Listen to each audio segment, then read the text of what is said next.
இத ஸ்ரீரங்க நாச்சியாருக்கும் பராசர பட்டர் ரொம்ப அழகா சொன்னார். ஸ்ரீரங்கத்துல யாரோ ஒரு பக்தர், அவர் ஏதோ கடத்தருக்கு போனார், இந்த கோவிலை சுத்தி போய் சாலை வழியா போனா கஷ்டமா இருக்குங்கிறதுனால அவர் என்ன பண்ணிட்டார், ஸ்ரீரங்கம் பெரிய கோவில்ல வடக்கு வாசல் வழியா உள்ள போனார், தெற்கு வாசல் வழியா வெளில வந்தார், கடை வீதியில சாமான்லாம் வாங்கிட்டார், மறுபடியும் தெற்கு வாசல் வழியா உள்ள வந்து வடக்கு வாசல் வழியா வெளியில போய் வீட்டுக்கு போறார். ஸ்ரீரங்கத்துல வடக்கு வாசல் போறதுக்கு முன்னாடி லெப்ட்ல பார்த்தா ஸ்ரீரங்க நாச்சியார் சன்னதி இருக்கு, தாயார் இருக்காளே, கை கூப்பிடுவோம். இதுவும் ஒரு விதமான வந்தனம் தான், நமஹா நமஸ்காரம்.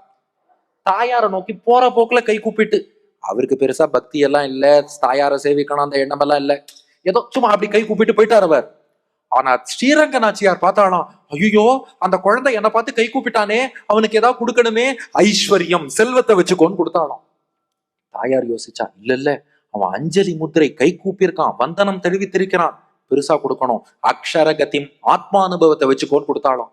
அப்புறம் தாயார் யோசிச்சா, போராது போராது, அவன் அஞ்சலி முத்திரைன்னா காமிச்சான், பாவம் குழந்தை என்ன வேணும்னு கூட கேட்கல, பெருமாள்கிட்ட சொன்னா மோட்சத்தை கொடுத்துடுன்னா பரமம் பதம் வா, மோட்சமும் கொடுத்தாச்சு.